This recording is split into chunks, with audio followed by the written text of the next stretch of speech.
ദൈവതിരുനാമത്തിന് മഹത്വം ഉണ്ടായിരിക്കട്ടെ. എൻ്റെ പേര് ഷീജ അക്കിൻ. ഇതെൻ്റെ ഹസ്ബൻഡ് അക്കിൻ, മോള് ആഷ്ന അക്കിൻ. ഞാൻ കൊട്ടാരക്കരയിൽ നിന്നാണ് വരുന്നത്. ഞാനിവിടെ അമ്മയുടെ പ്രതിഷ്ഠീകരണത്തിൻ്റെ സാക്ഷിയാക്കി മൂന്നാമതും സാക്ഷ്യം പറയാൻ എന്നെ ഇവിടെ എത്തിച്ചതിന് എൻ്റെ അമ്മയ്ക്കും കർത്താവിനും ഞാൻ ആയിരം നന്ദി പറയുന്നു. ഞാൻ ആഗസ്റ്റ് 2022 ആദ്യമായി ഉടമ്പടി എടുത്തത്. ഞാൻ വർക്ക് ചെയ്യുന്ന സ്ഥാപനത്തിലെ ഒരു കൂട്ടുകാരി വഴിയാണ് കൃപാസനത്തെക്കുറിച്ച് അറിഞ്ഞത്. അങ്ങനെ ഞാൻ ആഗസ്റ്റ് 2022 ആദ്യമായിട്ട് ഉടമ്പടി എടുത്തത്. ഞാൻ എൻ്റെ ഉടമ്പടി ഇപ്പോൾ 7ാമത്തെ പ്രാവശ്യമാണ് പുതുക്കിയിരിക്കുന്നത്. ഇത്രയും ഉടമ്പടി എടുത്ത് ഇത്രയും നാൾ വരെ ഞാൻ എൻ്റെ ഉടമ്പടിയിൽ തന്നെ തുടർന്ന് ഉടമ്പടി പാലിച്ച് തന്നെ പോരുകയാണ്. ഇന്ന് ഞാൻ ജർമ്മനിയിൽ നിന്ന് എയർപോർട്ടിൽ നിന്ന് നേരിട്ട് ഇങ്ങോട്ട് വരുവാണ്. മാതാവിൻ്റെ അടുത്ത് സാക്ഷ്യം പറഞ്ഞിട്ട് വീട്ടിലോട്ട് പോകുള്ളൂ ഞാൻ മാതാവിനോട് പറഞ്ഞായിരുന്നു. കഴിഞ്ഞ ഒക്ടോബറിൽ ഞാൻ അഖണ്ഡ ജപമാല റാലി കൂടി ഞാൻ ജോസഫച്ചനെ കണ്ടാൽ ബ്ലെസ്സിങ് വാങ്ങിച്ചിട്ടായിരുന്നു പോയത്. എനിക്ക് അവിടെ ജർമ്മനിയിലൊരു പ്രത്യേകം ഒരു എക്സാമുണ്ട്. ഞങ്ങൾക്ക് നേഴ്സിംഗ് രജിസ്ട്രേഷൻ സർട്ടിഫിക്കറ്റിൻ്റെ ഒരു എക്സാം. അത് ഞങ്ങൾക്ക് 2 ചാൻസേ ഉള്ളൂ.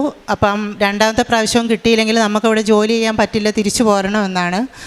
അപ്പം ആദ്യത്തെ പ്രാവശ്യം ലാംഗ്വേജ് ഇമ്പ്രൂവ് ആവണമെന്നും പറഞ്ഞ് എനിക്ക് ആ എക്സാമിന് പാസ്സാകാൻ പറ്റിയില്ല. അപ്പോൾ ഇവിടെ വന്ന് ജോസഫച്ചനെ കണ്ട് ബ്ലെസ്സിങ് വാങ്ങിച്ചാൽ എനിക്കത് സാധിക്കുമെന്ന് ഞാൻ ഉറച്ചു വിശ്വസിച്ചു. അങ്ങനെ ഞാനിവിടെ അച്ഛനെ കാണാൻ വേണ്ടി ടോക്കൺ എടുക്കാൻ നിന്നപ്പം നമുക്ക് ഇവിടുത്തെ പോലെ എക്സാമിന് അവർ ഹാൾ ടിക്കറ്റ് ഒന്നും തരത്തില്ല. അവർ നമ്പർ മാത്രം എന്നാണെന്ന് എക്സാം എന്നുള്ളത് നമ്മളെ ഫോൺ വിളിച്ച് അറിയിക്കത്തേ ഉള്ളൂ. അങ്ങനെ ഞങ്ങൾ എക്സാമിന് ഡേറ്റ് എടുത്ത് ഇവിടെ വന്നപ്പം അച്ഛനെ കാണാൻ വേണ്ടി നിന്നപ്പം എന്നോട് ഹാൾ ടിക്കറ്റ് അവർ ചോദിച്ചു. അപ്പോൾ ഈ എഴുതിയ ഈ രേഖ വെച്ച് അച്ഛനെ കാണാൻ പറ്റില്ല എന്ന് പറ്റുമോയെന്ന് അറിയത്തില്ല, അച്ഛൻ സമ്മതിക്കുമോയെന്ന് അറിയില്ല എന്ന് പറഞ്ഞിരുന്നു.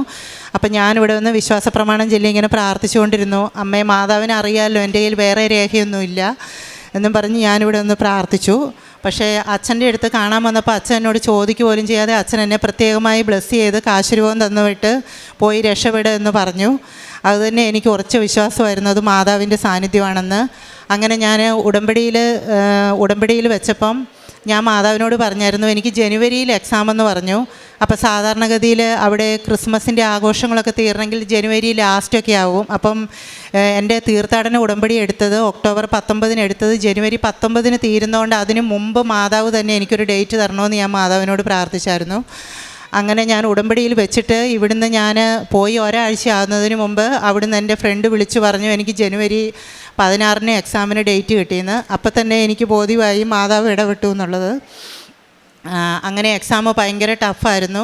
അപ്പോൾ എല്ലാവരും ഇത് പാസ്സായില്ലെങ്കിൽ തിരിച്ചു പോകണം എന്നൊക്കെ പറഞ്ഞ് ഫ്രണ്ട്സും എല്ലാവരും എന്നോട് പറഞ്ഞ് എനിക്ക് ടെൻഷൻ ഉണ്ടായിരുന്നെങ്കിൽ പോലും എൻ്റെ കർത്താവ് ഇടപെടും, മാതാവ് സഹായിക്കുമെന്നുള്ള ഉറച്ച വിശ്വാസത്തോടെ ഞാനൊരു പേപ്പറിൽ ഡേറ്റ് ഇട്ട് മാതാവിനോട്, പിന്നെ ജനുവരി 21 ഞങ്ങളുടെ വെഡ്ഡിങ് ആനിവേഴ്സറി ആയിരുന്നു. അപ്പോൾ എല്ലാവരും ഇങ്ങനെ പറയാറുള്ളത് പോലെ വെഡ്ഡിങ് ആനിവേഴ്സറിയുടെ ഒരു ഗിഫ്റ്റായിട്ടും അമ്മ എന്നെ ജയിപ്പിക്കണം എന്നും പറഞ്ഞ് ഞാനൊരു പേപ്പറിൽ എഴുതി ഉടമ്പടി ഉപ്പ് ഇട്ട് വിശ്വാസ പ്രഖ്യാപനം ചൊല്ലി പ്രാർത്ഥിച്ചു. അങ്ങനെ ആ എക്സാമിന് ഞാൻ വീട്ടിൽ നിന്ന് ഇറങ്ങിയപ്പോഴും എക്സാം ഇരിക്കുന്ന റൂമിലും എല്ലാം ഉടമ്പടി ഉപ്പിട്ടാണ് ഞാൻ കയറിയത്. പിന്നെ ഉടമ്പടി കാശുരൂപം എപ്പോഴും ഞാൻ കൈ കൊണ്ടു നടക്കാറുണ്ട്. ഒരിക്കലും എൻ്റെ കയ്യിൽ നിന്ന് ഞാൻ മാറ്റാറില്ല. ഡ്യൂട്ടിയുടെ സമയത്ത് ഞാൻ പോക്കറ്റിലിടും. എപ്പോഴും ഉടമ്പടി കാശുരൂപം കയ്യിലുള്ളത് എനിക്കൊരു വല്ലാത്തൊരു ധൈര്യമാണ്. അങ്ങനെ ഞാൻ എക്സാമിന് കയറി. എനിക്ക് ആദ്യത്തെ പരീക്ഷനെ കഴിഞ്ഞും അങ്ങനെ വലിയൊരു ഈസി ആയിട്ടൊന്നും അല്ലായിരുന്നു. എനിക്ക് പറയാൻ നല്ല ബുദ്ധിമുട്ടൊക്കെ ഉണ്ടായിരുന്നു. പക്ഷേ അവരൊരു 5 മിനിറ്റ് പുറത്തിറങ്ങി നിൽക്കാൻ പറഞ്ഞ് അവരത് പറയും. അപ്പോൾ അങ്ങനെ വെയിറ്റ് ചെയ്ത് നിന്ന സമയത്തും ഞാൻ ഉടമ്പടി കാശുരൂപം പിടിച്ച് പ്രദക്ഷിണ പ്രാർത്ഥനയും വിശ്വാസ പ്രമാണം ഒക്കെ ചൊല്ലി പ്രാർത്ഥിച്ചുകൊണ്ടിരുന്നു. അങ്ങനെ അവർ എന്നോട് വിളിച്ച് പറഞ്ഞു എക്സാം പാസ്സായെന്ന് പറഞ്ഞു. അത് എനിക്ക് ഉറപ്പാണ് എൻ്റെ മാതാവിൻ്റെയും കർത്താവിൻ്റെയും സഹായം കൊണ്ട് അനുഗ്രഹം കൊണ്ട് മാത്രമാണ് ഞാൻ ജയിച്ചതെന്ന്. Not by merit but by grace അച്ഛൻ പറയാറുള്ളത് പോലെ എപ്പോഴും ഞാനത് പറയാറുണ്ട്. ഞാൻ എൻ്റെ റൂമിൽ അതിങ്ങനെ ഒരു ബോർഡിൽ ഇങ്ങനെ എഴുതി വെച്ച് ഉടമ്പടി തൈലം വെച്ച് കാശുരൂപം ഉടമ്പടി തൈലം കൊണ്ടും കാശുരൂപം കൊണ്ടും വിശ്വാസപ്രമാണം ചൊല്ലി ഞാൻ എപ്പോഴും അത് പ്രാർത്ഥിക്കാറുണ്ട്. പിന്നെ അത് കഴിഞ്ഞ് ഞാൻ കഴിഞ്ഞ പ്രാവശ്യം നാട്ടിൽ പോയി കുറച്ച് നാൾ കഴിഞ്ഞപ്പോഴത്തേനും എൻ്റെ ഹസ്ബൻഡിന് പാങ്ക്രിയാറ്റിസിൽ ഒരു ഇൻഫെക്ഷൻ വന്ന് പുള്ളിക്കാരന് വയറുവേദനയൊക്കെ ആയിട്ടൊരു വയ്യാതെ വന്നായിരുന്നു. അപ്പോൾ എന്താണെന്ന് മനസ്സിലാകുന്നില്ല. അങ്ങനെ പറഞ്ഞ് എന്നെ വിളിച്ചു പറഞ്ഞപ്പം ഞാൻ പ്രാർത്ഥിച്ചപ്പം മാതാവായിട്ട് എനിക്ക് തോന്നിച്ചു ഇങ്ങനെ പോയി സ്കാൻ ചെയ്ത് നോക്കാം എന്താണെന്ന് അറിയില്ല എന്നുള്ളത്. അങ്ങനെ ബ്ലഡ് റിപ്പോർട്ട് സ്കാനും ചെയ്ത് നോക്കിയപ്പം ഞാനിവിടെ വർക്ക് ചെയ്ത ഹോസ്പിറ്റൽ തന്നെയായിരുന്നു. ഡോക്ടർ ഇങ്ങനെ എന്നോട് വിളിച്ചു പറഞ്ഞു, പാങ്ക്രിയാസിൽ ഇൻഫ്ലമേഷനാണ്, അത് കൂടുതലൊക്കെ ആയിട്ടുണ്ടെങ്കിൽ ഭയങ്കര കോംപ്ലിക്കേറ്റഡ് ആവും എന്ന് പറഞ്ഞു. അപ്പം ഞാൻ അവിടെയാണ്, ഹസ്ബൻഡിന് ഇവിടെ ഭയങ്കര ടെൻഷനുമായി. ഞാൻ പറഞ്ഞു, ഞാൻ മാതാവിനോട് പ്രാർത്ഥിക്കുന്നുണ്ട്, മാതാവ് സഹായിക്കും. ഞാൻ വിശ്വാസത്തോടെ എൻ്റെ വയറേലും ഉടമ്പടി തൈലം തേച്ച് ഞാൻ പുള്ളിക്ക് വേണ്ടി വിശ്വാസപ്രഖ്യാപനം ചൊല്ലി പ്രാർത്ഥിക്കുമായിരുന്നു. അങ്ങനെ ഡേറ്റ് ഇട്ട് പ്രാർത്ഥിച്ച അടുത്ത പ്രാവശ്യം ബ്ലഡ് ചെക്ക് ചെയ്യാൻ ചെല്ലാൻ പറഞ്ഞ് നോക്കിയപ്പോൾ അത് നോർമലായിരുന്നു. പിന്നെയും കുറച്ച് നാൾ കഴിയുമ്പോൾ ഒന്നും കൂടെ ചെക്ക് ചെയ്യണമെന്ന് പറഞ്ഞിരുന്നു. അങ്ങനെ പിന്നെയും ചെക്ക് ചെയ്ത് നോക്കി. പിന്നെ ഇതുവരെ അങ്ങനെ ഒരു ബുദ്ധിമുട്ട് ഹസ്ബൻഡിന് വന്നിട്ടേ ഇല്ല. അത് മാതാവിൻ്റെ ഇടപെടലാണ്, കർത്താവിൻ്റെ അനുഗ്രഹമാണെന്ന് എനിക്ക് ഉറച്ച വിശ്വാസമുണ്ട്. പിന്നെ അത് കഴിഞ്ഞ് എൻ്റെ ഡ്യൂട്ടിയിൽ എനിക്കവിടെ ഇൻറ്റൻസീവിലായിരുന്നു ഡ്യൂട്ടി. ഞാൻ ഇവിടെ ഇൻറ്റൻസീവിൽ തന്നെ ചെയ്ത് അവിടെ ചെയ്യാനായിരുന്നു എനിക്ക് ആഗ്രഹം. ശരിക്കും കോംപ്ലിക്കേറ്റഡ് ആയിട്ടുള്ള പേഷ്യൻറ്റും കുറച്ച് ഏജ് ആയിട്ടുള്ള പേഷ്യൻറ്റും ഇൻറ്റൻസീവിലാണ്. കുറച്ച് റിസ്ക് ആണെങ്കിലും എനിക്ക് അവിടെ ആ പേഷ്യനെ നോക്കാനായിരുന്നു എനിക്കിഷ്ടം. അപ്പം ഭാഷ ഇമ്പ്രൂവ് ആകണമെന്നൊക്കെ പറഞ്ഞ് അവർ വാർഡിലോട്ട് ഇങ്ങനെ ഡ്യൂട്ടി മാറ്റുമെന്ന് ഇങ്ങനെ പറഞ്ഞു. അപ്പോൾ എല്ലാവരും ഇങ്ങനെ പറഞ്ഞു, അടുത്ത ആഴ്ച തൊട്ട് അവിടെയാണ് ഡ്യൂട്ടി, ഒരു തരത്തിലും മാറ്റി തരത്തില്ല. ഞാൻ അവരോടെല്ലാം പറഞ്ഞു നോക്കി. പിന്നെ ഞാൻ വിചാരിച്ചു, ഞാൻ എൻ്റെ മാതാവിനോടും ഈശോയോടും പറയാം, വേറെ ആരോടും ഞാൻ പറയുന്നില്ല. ചോദിക്കുവാൻ നിങ്ങൾക്ക് ലഭിക്കുമെന്ന് പറഞ്ഞ പോലെ ഞാൻ കർത്താവിനോട് ചോദിച്ചു. അങ്ങനെ ഇതുപോലെ എനിക്ക് എന്താവശ്യമുണ്ടെങ്കിലും ഞാനിങ്ങനെ ഒരു പേപ്പറിൽ എഴുതി ഉടമ്പടി ഉപ്പിട്ട് ഇങ്ങനെ മാതാവിൻ്റെ പാദത്തെങ്കിൽ ഇങ്ങനെ വെച്ച് പ്രാർത്ഥിക്കാറുണ്ട്. അങ്ങനെ ഞാൻ ICUന്ന് ഇറങ്ങി, ലാസ്റ്റ് അവിടുന്ന് ഡ്യൂട്ടി കഴിഞ്ഞ് ഇറങ്ങിയപ്പോൾ എന്നെ ഇവിടുന്ന് മാറ്റാൻ മാതാവ് സമ്മതിക്കല്ല് അങ്ങനെ പറഞ്ഞ് എൻ്റെ നെയിം ബോർഡിൻ്റെ അവിടെ ഉടമ്പടി ഉപ്പിട്ട് വിശ്വാസപ്രഖ്യാപനം ചൊല്ലി പ്രാർത്ഥിച്ചു. എന്നിട്ട് എൻ്റെ കൂടെയുള്ളവരോട് ഞാൻ ഉറപ്പ് പറഞ്ഞു, ഇല്ല എന്നെ ഇവിടുന്ന് ആരും മാറ്റത്തില്ല എന്ന് പറഞ്ഞു. അതുപോലെ തന്നെ അവർ അവിടെ ഡ്യൂട്ടി ഇടത്തില്ല എന്ന് പറഞ്ഞിരുന്നവർ അടുത്ത ബുധനാഴ്ച എന്നെ മാറ്റുന്ന ദിവസം എന്നോട് വന്ന് പറഞ്ഞു, നീ ഇവിടെ തന്നെ നിന്നോന്ന്. അത് എൻ്റെ അവിടെയുള്ള എല്ലാ കൂട്ടുകാർക്കും വലിയ അത്ഭുതമായി. അവരെല്ലാം പറഞ്ഞു, ചേച്ചി മാതാവിനോടുള്ള പ്രാർത്ഥന ഭയങ്കര ശക്തിയാണ് എന്നും പറഞ്ഞ് പിള്ളേരെല്ലാം എന്താവശ്യം ഉണ്ടെങ്കിലും ഇപ്പോൾ എന്നോട് പറയാറുണ്ട്. അങ്ങനെ അവർക്ക് വേണ്ടി ഞാൻ പ്രാർത്ഥിക്കാറുണ്ട്. പിന്നെ ഞാൻ ലൈറ്റ് കാൻ്റെ പ്രയർ റിക്വസ്റ്റ് ഇട്ടും അങ്ങനെ എന്താവശ്യം ഉണ്ടെങ്കിലും പ്രാർത്ഥിച്ച് ഉടമ്പടി ഉപ്പിട്ട് വിശ്വാസപ്രഖ്യാപനം ചൊല്ലി പ്രാർത്ഥിച്ച ഒരു കാര്യവും ഇതുവരെയും സാധിച്ചു തരാതിരുന്നിട്ടില്ല. ഉടമ്പടി ഉപ്പിൻ്റെ ശക്തി അതൊരു വളരെ ഒരു പ്രത്യേകമായ അനുഭവമാണ്.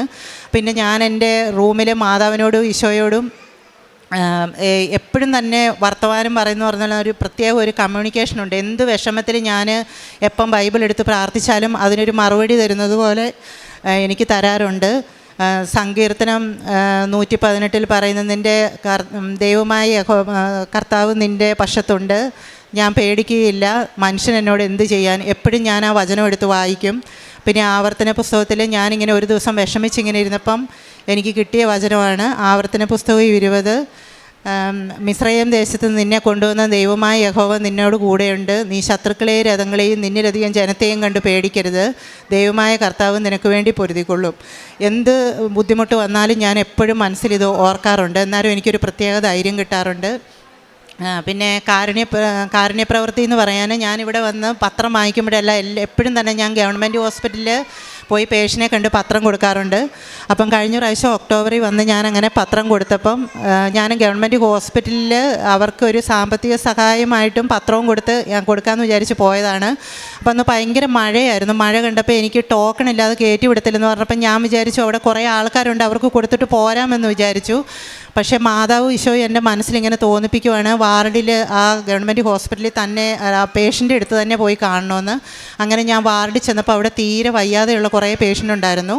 അങ്ങനെ അവിടെ ചെന്ന് ഞാൻ പത്രം കൊടുത്തപ്പം ഒരു 2 പേരതിങ്ങനെ വാങ്ങിക്കാൻ മടിയായിട്ട് അവരുടെ കണ്ണൊക്കെ നിറഞ്ഞു. അപ്പം ഞാൻ പറഞ്ഞു, ഞാനിങ്ങനെ കൃപാസനത്തിൽ നിന്ന് വരുവാ, അങ്ങനെ തട്ടിപ്പും അങ്ങനെ ഒന്നും അല്ല, പൈസ തന്ന് നിങ്ങൾ വാങ്ങിക്കാൻ മടിയൊന്നും കാണിക്കണ്ടെന്ന്.